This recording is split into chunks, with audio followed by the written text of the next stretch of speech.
Soy un hombre de fe, siempre he confiado en la existencia de un ser divino y a lo largo de mis 33 años de vida, he dedicado mi tiempo a orar por mi familia y seres queridos, buscando el apoyo de ese ser omnipotente que guía nuestros destinos.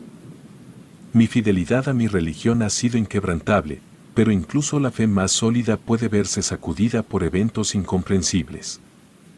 En un giro de la vida, experimentamos un abandono de parte de Dios, fue una especie de traición divina, que no solo me afectó a mí, sino que también se extendió a mi esposa.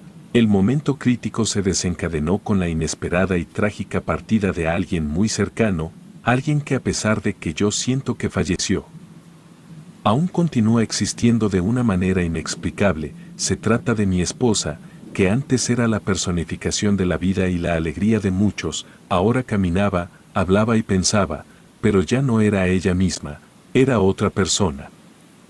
Mi nombre es Jorge Valencia y resido actualmente en Tecate, Baja California. A través de estas palabras, deseo compartir con ustedes la historia que me ha llevado a cuestionar no solo mi fe, sino también la realidad misma en la que estoy viviendo ahora.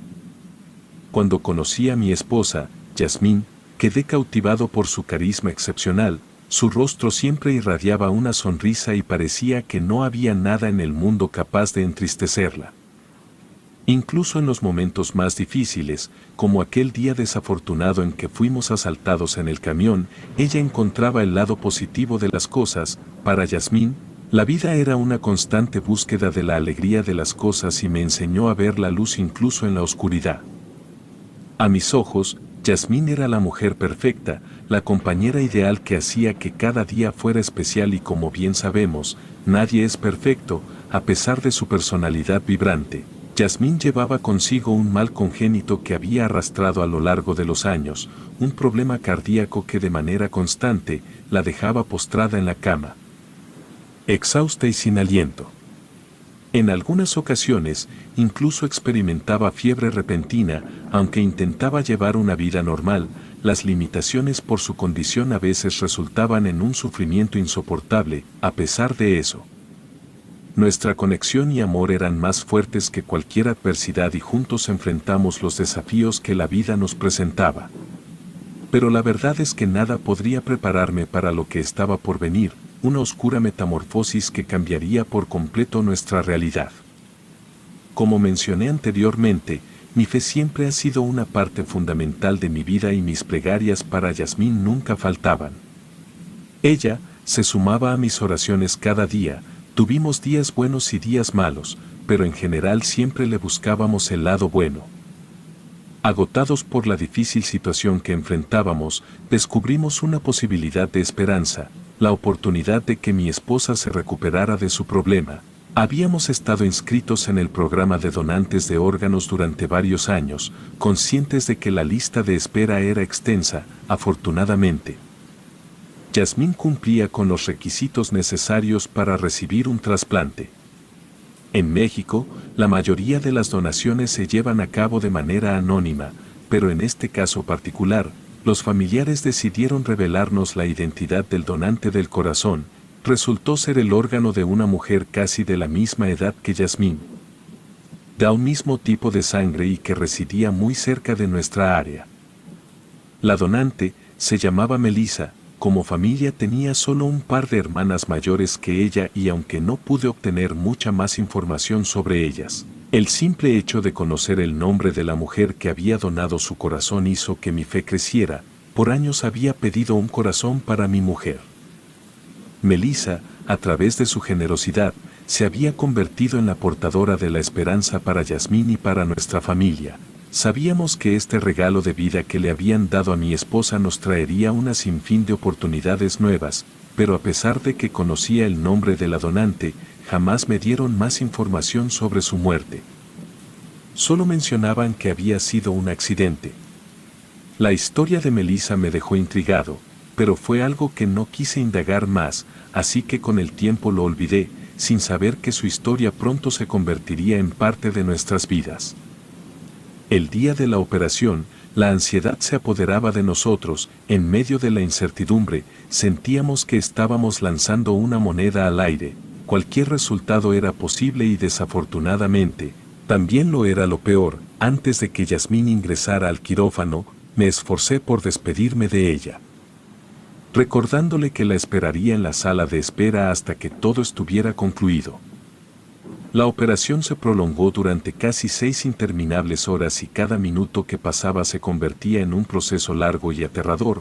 No me aparté en ningún momento de la sala de espera, donde solo se permitía la entrada de familiares y amigos cercanos, mientras aguardaba ansiosamente noticias.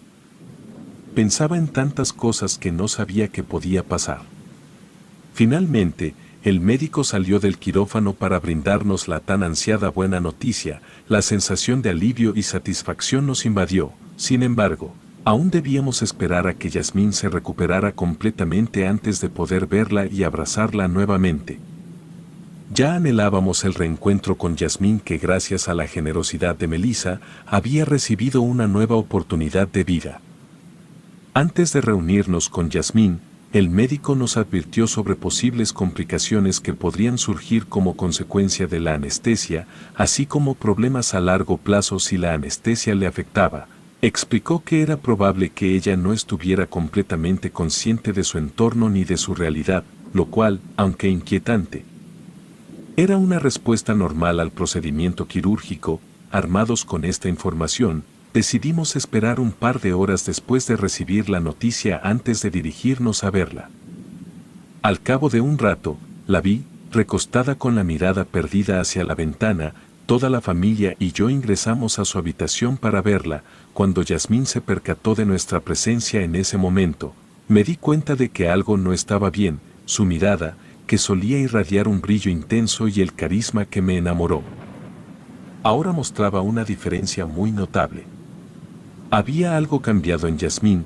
Traté de no prestar demasiada atención a esa sensación incómoda. Se lo atribuía a las secuelas de la operación. Me unía a las preguntas que la familia le hacía: ¿cómo estás? ¿Cómo te has sentido? ¿Te duele mucho? Entre otras. Yasmín solo nos miraba a todos con una expresión de asombro, sin pronunciar alguna palabra. Después de unos minutos sin respuestas, la familia dejó de hacer preguntas y decidió darle un momento de descanso, pero yo me quedé a su lado. Fui el único frente a su camilla.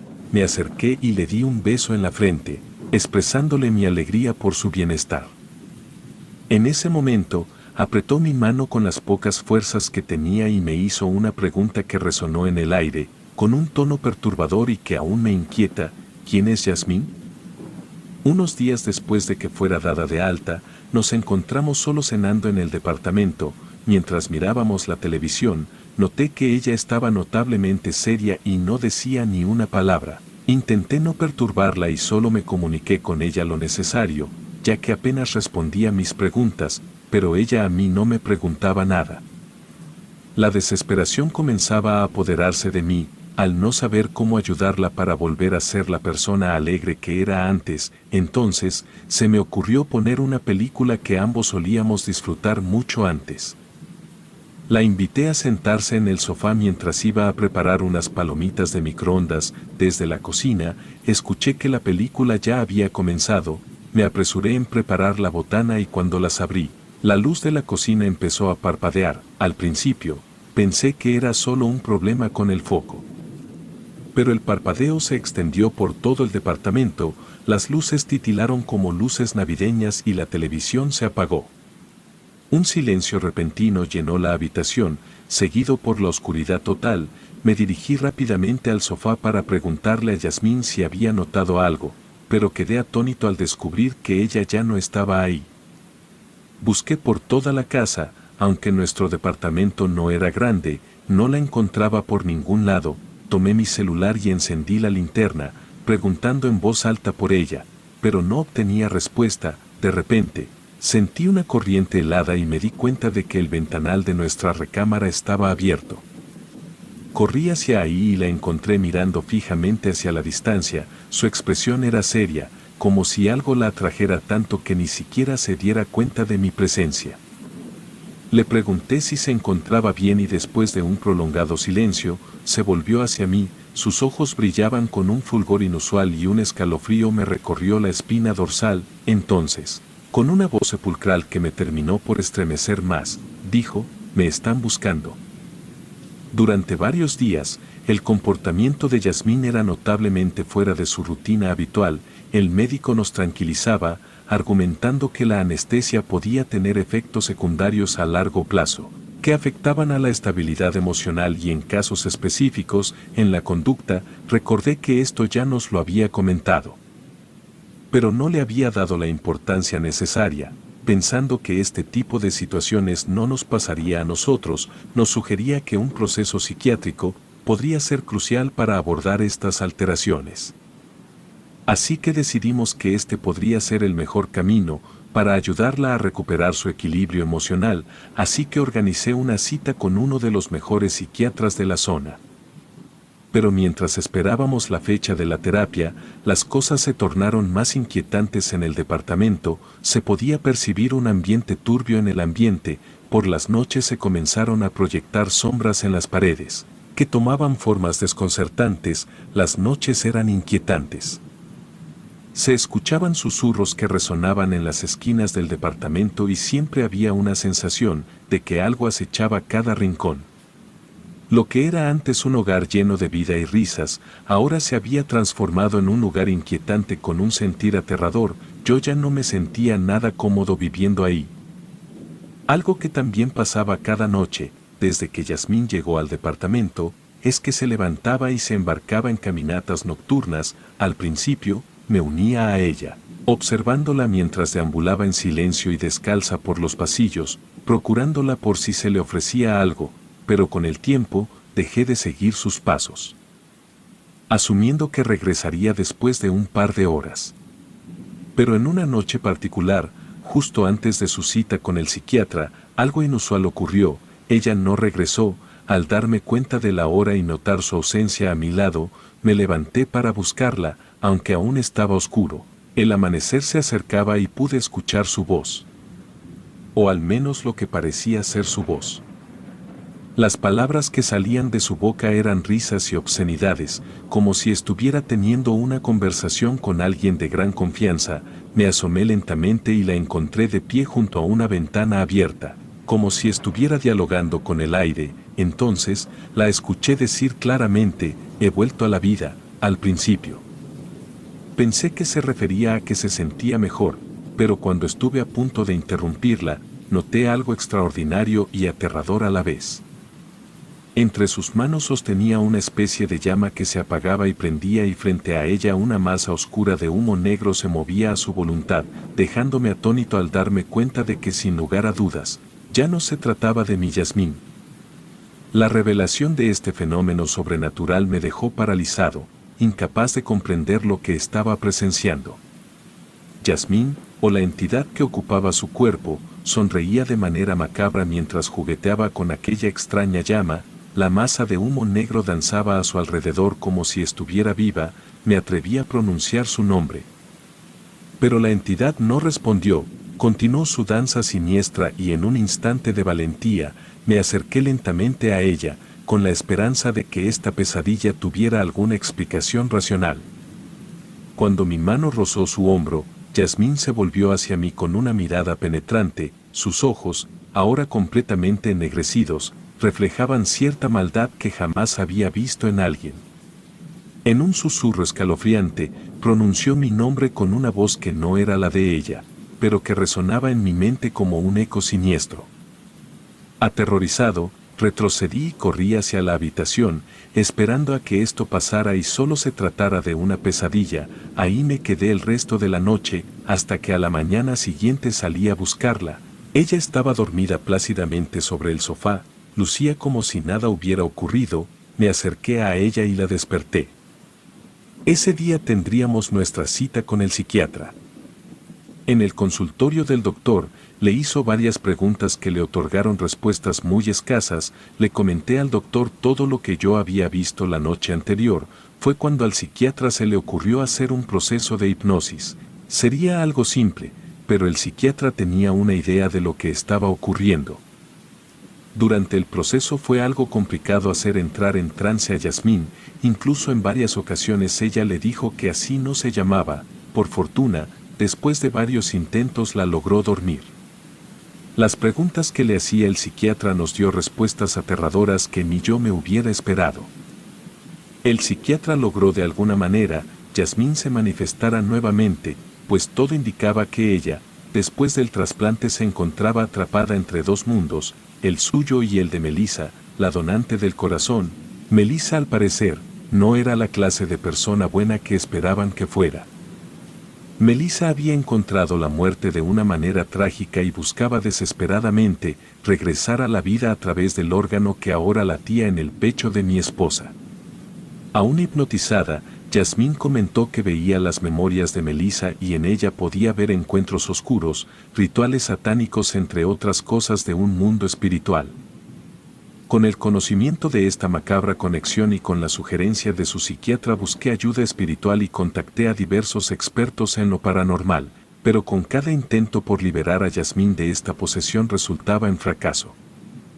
Las noches se volvían cada vez más aterradoras, con eventos que desafiaban toda lógica. Contacté santeros, chamanes, brujos y sanadores, pero todos ellos advertían que la entidad que había poseído a Yasmín era poderosa y resistente a las prácticas convencionales de exorcismo. Por lo pronto, el medicamento que le recetó el psiquiatra fue suficiente para mantenerla aletargada y con sueño todo el día, lo que me dio tiempo para entonces investigar a quien podía conocer mejor a Melissa, sus hermanas. Me costó bastante trabajo lograr encontrar el lugar donde vivían y, al parecer, cuando se dieron cuenta de mi presencia ya me esperaban de algún modo. Me comentaron toda la verdad sobre Melissa y cómo las estaba torturando con sus creencias de magia oscura. No quisieron entrar mucho en detalle sobre su muerte, pero me dijeron que cayó de las escaleras y falleció minutos después. Justo antes de irme, me advirtieron que si notaba que mi esposa cambiaba más, ya no podría hacer nada por ella. No supe qué contestarles, así que me fui rápidamente al departamento. Desde ese entonces, mi vida se convirtió en una pesadilla constante. Al mismo tiempo que amaba a Yasmín, le temía a Melissa y cada día era un nuevo tormento. Fue entonces que la desesperación me llevó a explorar caminos más oscuros en busca de respuestas. Mientras profundizaba en lo paranormal, descubrí que la entidad estaba tomando cada vez más control sobre Yasmín, llevándola a la locura y transformándola en algo que ya no reconocía. La última noche fue la más aterradora de todas. La entidad, en un frenesí oscuro, reveló su verdadero propósito: regresar completamente a la vida a través de la carne de mi esposa. Me vi forzado a enfrentar la realidad de que la mujer que amaba ya no existía y que la oscuridad que la poseía estaba dispuesta a todo, con tal de regresar a la vida de manera plena. Hice todo lo que pude y que estaba en mis manos. Actualmente me encuentro ya solo, de ella no sé nada. Yo tomé mis cosas y salí al día siguiente del departamento. Melissa al parecer había cumplido su objetivo, dejando olvidada a Yasmín. Solo quedó la sombra de lo que fue. Y juro ante Dios que hubo días y noches enteras en la que oré por su alma, pero no he tenido la respuesta o el milagro que tanto estoy buscando. Mi fe, alguna vez inquebrantable, se ha desmoronado y cada día que pasa, llego a preguntarme si alguna vez obtendré las respuestas que tanto he buscado sobre Yasmín, o mejor dicho, sobre Melissa. Relato escrito y adaptado por Lengua de Brujo.